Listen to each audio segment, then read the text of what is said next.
Griffith Park has over 4,000 acres to explore and is one of the largest city parks in the world.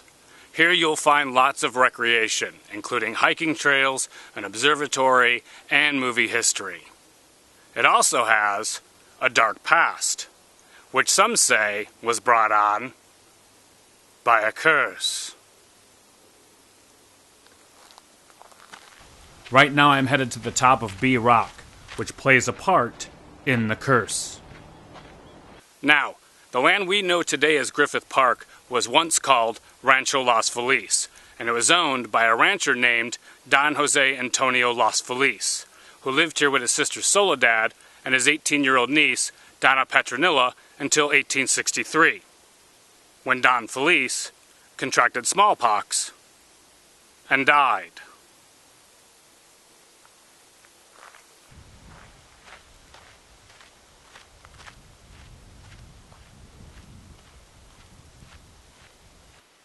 This is the visitor center of Griffith Park, which was the home of Don Feliz. So, as Don Feliz lay on his deathbed counting his final days, he was paid a visit by two men, a politician named Don Antonio Coronel and a lawyer named Don Inocante, who were there to discuss the final will and testament of Don Feliz. After he died, Don Coronel inherited the entire estate of Rancho Los Feliz. Soledad inherited some furniture, and Donna Petronilla inherited nothing.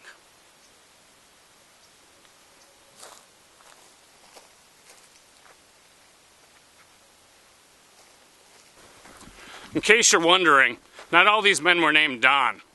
That's just a title men like to give themselves so they can sound more important than they really are.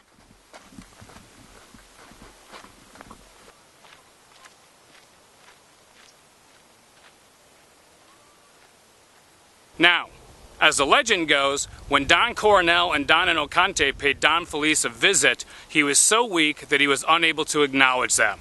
So they took advantage of this, and they attached a stick to the back of his neck to help him nod in agreement to his final will and testament that these two fine gentlemen helped him write.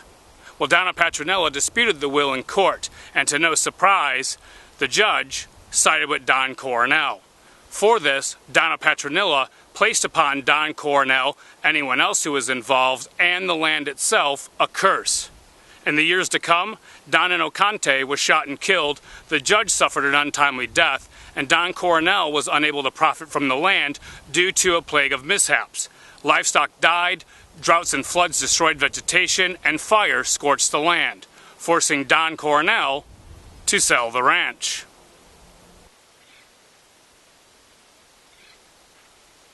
After the land changed several owners, none of which were able to turn a profit, Rancho Los Feliz was eventually owned by Griffith J. Griffith, a mining tycoon, and like his predecessors, he was unable to turn a profit as well. In 1896, he donated the land to the city of Los Angeles, claiming it was a Christmas gift, though others tell a different tale. Some say that he did it for a tax break, while others claim he did it because of the curse.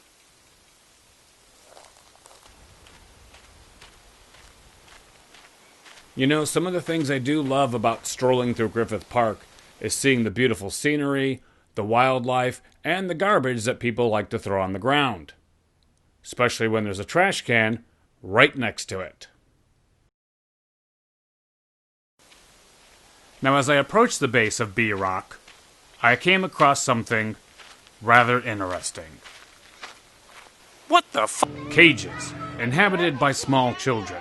Which for a moment, I wasn't sure if I was still in Griffith Park or at the US-Mexican border, until I discovered it was the old former prison for animals, otherwise known as a zoo, where you could experience a small fraction of what it is like to be locked in a confined space and stare out at a world you'll never enjoy.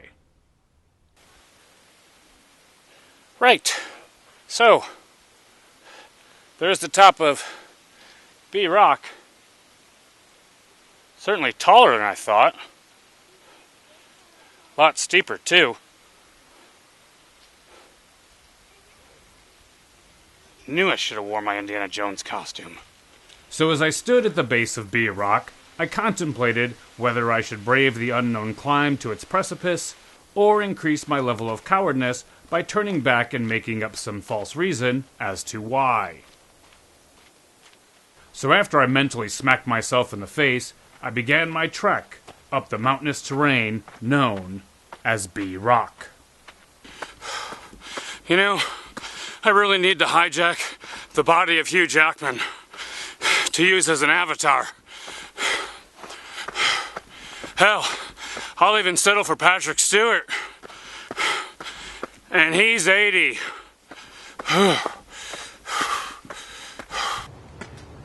Now, as I continued my ascent up this geographical monster, I realized this was not the best idea, considering that when you combine its narrow trails, steep inclines, and my poor hiking skills, you get a trifecta that almost guarantees I will slip and fall and wind up dead in a ditch. You know, I really wish I had a genie that granted 3 curses. That way, I could curse the voice inside my head that thought this was a good idea.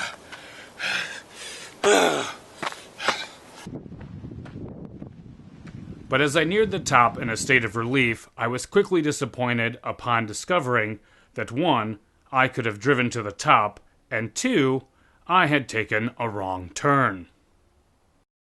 So after my slight miscalculation, I made my way to the top of B Rock, all the while trying to avoid slipping and breaking my neck and falling into the rusty, tetanus-infested barbed wire fence. Finally, after an enduring 20-minute struggle, I made it, and was greeted with the warm welcome of a lackluster prison-like view overlooking the park, not to mention a variety of paintings by local artists. According to reports, Griffith would only visit the ranch during the day for fear of a ghost that appeared at night. Some say it was the ghost of Dom Felice, while others claim it was the ghost of Donna Petronilla.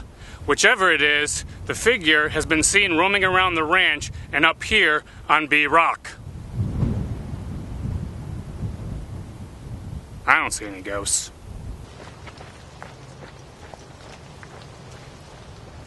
Griffith also believed that his wife and the Pope were trying to poison him, and he would often switch dinner plates with his wife when she wasn't looking.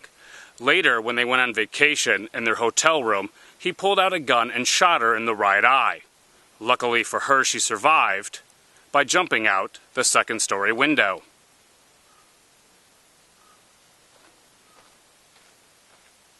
Griffith also built Griffith Observatory, which is where they filmed Rebel Without a Cause, starring James Dean, Sal Mineo, and Natalie Wood, who all would suffer an untimely death.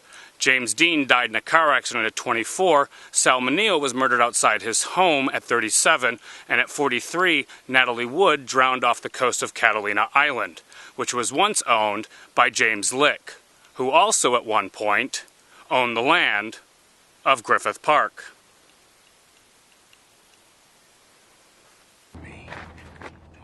Now, as I came down the mountain, in no way like Moses, reflecting on the beautiful views I just saw of the land, life decided to bring my moment of happiness to an end.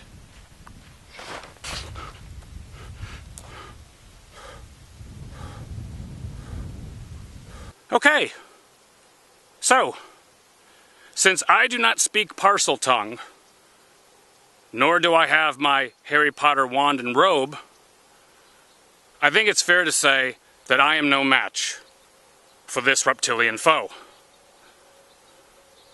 Luckily, I remember my last endeavor of what to do if you encounter a rattlesnake, which is to wait and it'll go away. And after being in its presence for a few minutes, like all the women in my life, it decided to leave. Not really sure how to feel about that comparison.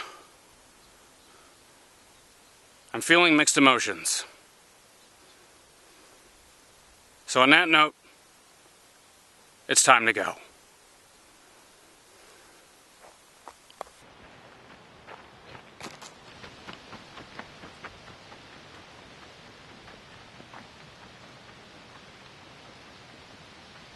All right, so even though I did have some mishaps on my journey, I did not encounter any ghosts or feel any kind of curse or negative energy. But other than that, overall I'd say it was a good trip. So, it's time for tacos. Mark.